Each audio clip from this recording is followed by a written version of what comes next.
There are moments in life so small, so unremarkable on the surface, that the world almost misses them entirely. A boy standing alone on a London pavement, a November wind pulling at his coat, tears running quietly down a face too young to hide them. Nobody stopped. Nobody looked. The city moved around him the way cities always do. Indifferent, urgent, already late for something else.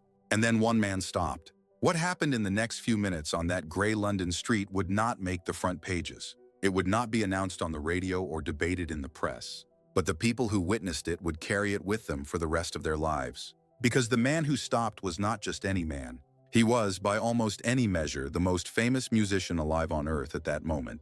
And he had absolutely no reason to stop, except that he was, underneath everything the world had built around him, still the boy from Liverpool who remembered what it felt like to need something and have nobody offer it. This is the story of that afternoon. But to understand why it matters, to truly feel the weight of what Paul McCartney did on that pavement, you first have to understand where he came from and what it cost him to become who he was. Liverpool in the 1950s was not a city of glamour. It was a city of docks and rain and working men who came home with raw hands and tired faces. It was a city where money was never quite enough, where ambition had to fight against the gravity of circumstance, and where music, cheap, communal, electric, was one of the only true escapes available to the young. James Paul McCartney was born on June 18, 1942, in a cotton merchant's house in Walton, Liverpool. His father, Jim McCartney, was a cotton salesman who played trumpet and piano in his spare time and passed that hunger for music to his sons like an inheritance. His mother, Mary, was a midwife, warm, practical, beloved. Paul grew up in a council house on Forthland Road, Allerton, a modest terrace house with thin walls and a small garden. And he was happy there in the uncomplicated way children are happy when love is present even if money is not. Then, in October 1956, Mary McCartney was diagnosed with breast cancer. She died shortly after. Paul was 14 years old. The grief was enormous and unspoken, the way grief often is in working-class families where emotion is a private thing not easily shared. Paul buried himself in music. His father gave him a trumpet. But Paul, who was left-handed, discovered he could flip a guitar and teach himself to play it the other way around. He practiced obsessively. Music became the room he could go to when the rest of life was too loud or too quiet. Just over a mile away in Woolton, a boy named John Winston Lennon was doing the same thing for different reasons. John had been abandoned by his father, raised by his Aunt Mimi after his mother Julia drifted away, and then lost Julia too, killed by a car when John was 17. 2 boys, 2 motherless homes. 2 guitars. The mathematics of fate brought them together on July 6, 1957, at a church fete in Woolton, where John's skiffle group, the Quarrymen, were performing on the back of a flatbed truck. Paul watched. Then Paul played, and something shifted in the world that afternoon, though no one present could possibly have known it. George Harrison joined the group not long after, a quiet, serious boy with precise fingers and an old guitar, younger than the others but more technically gifted from the start. Ringo Starr came later, replacing Pete Best behind the drum kit in August 1962, bringing with him a steady, unshowy rhythm that would become the heartbeat of everything they made together. Before they were the Beatles, they were hungry. Genuinely, practically hungry. Playing 8-hour sets in Hamburg clubs for almost nothing, sleeping in damp back rooms, performing for drunk sailors and bored teenagers night after night until their fingers bled and their voices gave out. Those Hamburg years, 1960, 1961 into 1962, were the forge. The heat was brutal, but what came out of it was unbreakable. When they returned to Liverpool and began filling the Cavern Club to the point where the walls ran with condensation and the crowd pressed in so tightly people fainted, something was already different about them. They had a tightness, a chemistry, a charisma that wasn't manufactured. It was earned, night by night, in rooms that smelled of beer and sweat and possibility. Brian Epstein found them in November 1961, a well-dressed young man from a record shop who had never managed a band in his life but recognized immediately that he was looking at something the world had never quite seen before. He tidied them up. He got them suits. He got them a deal with Parlophone. And on October 5, 1962, Love Me Do was released to a country that did not yet know what was about to happen to it. By 1963 it had happened. Beatlemania. A word that sounds almost comical now. Too tidy a label for something that was in fact uncontrollable and terrifying. Girls screaming so loudly at their concerts that the band could not hear themselves play. Press conferences that resembled sieges. Hotel rooms that had to be booked under false names. Car journeys that required police escorts. A level of fame so extreme, so total, that it stopped being exciting somewhere around the middle of 1964 and started being a kind of beautiful imprisonment. But the louder the world screamed, the harder it became to hear each other. There is a particular loneliness that belongs only to the very famous. It is not the loneliness of having no one around. The Beatles were never alone. There was always a manager, a handler, a journalist, a well-wisher pressing close. It is the loneliness of being surrounded by people who see the image and not the person, of shaking hands with thousands and feeling somehow less known than before. By 1965, the four of them were living inside what John would later call the Beatle bubble, a sealed world of chartered planes and blacked-out cars and hotel suites that looked identical in Tokyo and New York and Melbourne. They ate together, traveled together, performed together, and were cut off almost entirely from the texture of ordinary life. They could not walk into a shop. They could not sit in a park. They could not take a bus or stand at a corner and watch the city move around them without triggering a stampede. Paul has spoken in later years about what that isolation felt like, about how strange it was to be loved by millions and yet unable to do the simplest human things, to buy groceries, to ride the underground, to be for an hour just a young man in a city rather than a symbol onto which the whole world projected its desires. It changed them all in different ways. John grew more sardonic, more restless, more desperate for something that felt real. George retreated inward, toward philosophy and Eastern religion, seeking a stillness the touring life never offered. Ringo, steady as ever, held himself together with quiet humor. And Paul threw himself into the work, into melody, into craft, into the studio, where the music itself was always honest, even when everything outside it was not. What the audience saw was four perfect smiling faces. What lived behind those faces was something considerably more complicated. In August 1966, the Beatles played their last concert at Candlestick Park in San Francisco and did not announce it as such. They simply stopped touring and went into Abbey Road, and the real work began. The years that followed, 1966 through 1969, produced some of the most extraordinary music of the 20th century. Revolver, Sgt. Pepper's Lonely Hearts Club Band, The White Album, Abbey Road, each one a document of four minds pushing against their own limits, against each other, against everything music was supposed to be allowed to do. Studio 2 at Abbey Road became their world.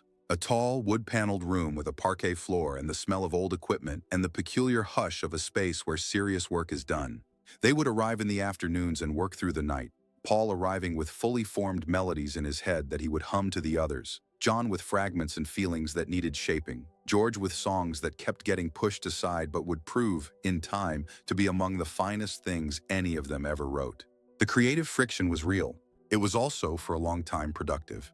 The tension between John's raw instinct and Paul's formal perfectionism, between George's spiritual precision and Ringo's unflappable steadiness, that tension produced music that could not have come from any one of them alone.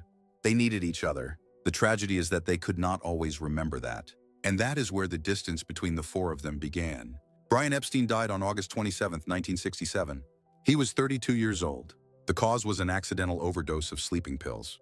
He had managed the Beatles since 1962, had fought for them, protected them, believed in them when no one else did, and quietly absorbed an enormous amount of the commercial and personal pressure that might otherwise have broken them sooner. Without Brian, the bubble did not pop, but it began to develop cracks. The Beatles formed Apple Corps, attempted to run their own business empire, and discovered that four creative geniuses are not necessarily four competent businessmen. Arguments about money and management began to layer themselves over the musical arguments that had always been present, but had previously been productive. The Let It Be sessions, filmed in January 1969, are often cited as evidence of the end, and they are painful to watch, even now. Four men in a large, cold rehearsal space at Twickenham Film Studios, cameras rolling, the professional cheerfulness of earlier years replaced by something tighter, more careful. There are moments of the old magic. Paul working out a bass line with his eyes closed, John and George laughing at something off camera, Ringo smiling behind his kit with the patient good humor he never seemed to lose. But there are also long silences. Words that land wrong. A heaviness in the room that the music cannot always lift.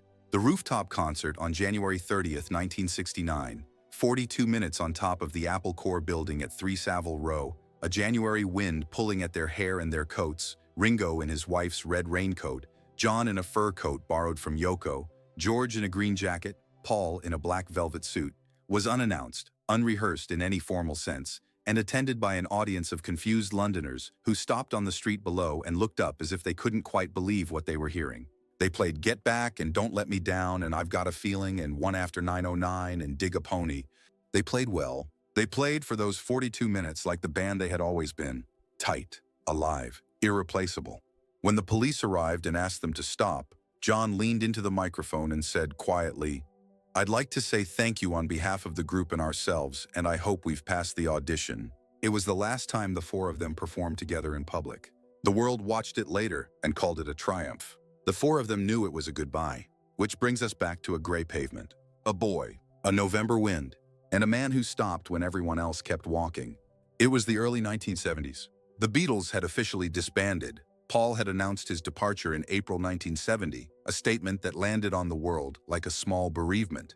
The lawsuits and the arguments and the business disputes that followed were bitter and prolonged.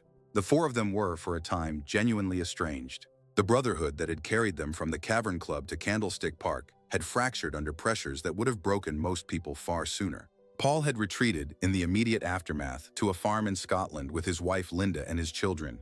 He had grown a beard and stopped answering the phone and tried, for the first time in a decade, to be simply a person rather than a Beatle. He planted things. He walked in the fields.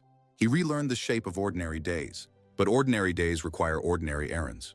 And on one ordinary afternoon in London, the exact date lost to time, the exact location remembered only by those who were there, Paul McCartney was walking down a street in the city when he saw the boy. He was perhaps 10 or 11 years old, small for his age, in a coat that was slightly too thin for the weather. He was standing at the edge of the pavement near a bus stop and he was crying, not dramatically, not loudly, but with the quiet, exhausted tears of a child who has been upset for a while and is no longer sure anyone is going to help. Paul stopped. He asked simply, what was wrong? The boy, whose name, as the story was later recounted by witnesses nearby, was Thomas, looked up at this tall man with the dark eyes and the slightly disheveled hair and did not recognize him. Or perhaps he did a little, but was too upset to process it. He explained, in the halting way of a child trying to be brave, that he had lost his bus fare. He had been to visit someone, a relative, a friend, the details vary in different tellings, and had dropped his money somewhere along the way. And now he had no way of getting home, and he didn't know what to do, and he was scared. Paul listened to all of this without interrupting. Then he reached into his pocket. He didn't just give the boy bus fare. He gave him enough for the bus and for something warm to eat on the way. He asked the boy where he was going and made sure he understood which bus to catch. He stood with him at the stop for several minutes, talking to him the way you talk to a child who needs to stop being frightened, calmly, specifically, about ordinary things. He made the boy laugh, at least once. A woman who witnessed this from a few feet away later described it as the most natural, unperformed act of kindness she had ever seen from a stranger. And then, and this is the detail that the witnesses always mention first when they tell this story, when the bus arrived and the boy climbed on and turned to wave, Paul McCartney waved back.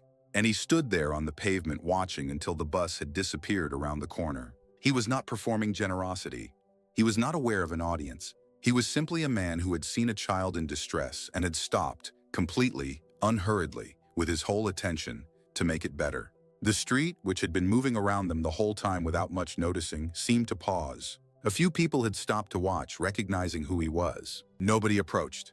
Nobody asked for a photograph or an autograph. They simply stood there for a moment, watching a famous man be kind in a way that had nothing to do with fame. One of the bystanders, a shopkeeper who had come to his doorway during the exchange, was interviewed years later for a small local piece about the neighborhood's history. He said this, "I'd seen famous people before, coming and going through that street, but I never saw one of them just stop like that.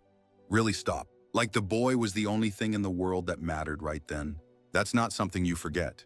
There is a temptation when telling a story like this to make it into something larger than it was, to find in one small act the key to a whole character, to extract a lesson and press it into a tidy shape. But the truth is simpler and more powerful than any lesson. Paul McCartney grew up with nothing extraordinary to cushion him from the world. He lost his mother young. He worked for years in rooms that smelled of cigarettes and spilled beer, playing for people who were mostly not listening, earning almost nothing. He knew what it was to need help and not be sure it would come. That knowledge does not leave a person, no matter how much fame and money arrive later to coat it over. The Beatles, all four of them, came from that same place. From the particular honesty of working-class Liverpool, where you looked people in the eye and you helped when you could, and you did not make a production of it. The madness of Beatlemania and the crushing weight of global fame changed many things about their lives. It did not, in the end, change that. John Lennon spent his later years writing music about peace and imagining a world without borders, and also about the difficulty of simply being human inside an image the world had decided was sacred. George Harrison gave away extraordinary amounts of his fortune, quietly and consistently, to causes he believed in. Organized the concert for Bangladesh in 1971 when the world had barely noticed a catastrophe unfolding there, and did so without fanfare or calculation. Ringo Starr has, by every account of those who know him, spent 50 years being exactly who he appears to be: generous, warm, without pretension. And Paul has carried through all of it something that the boy from Forthland Road never lost: a capacity for genuine attention, for stopping when the moment asks it, and being fully present in someone else's difficulty.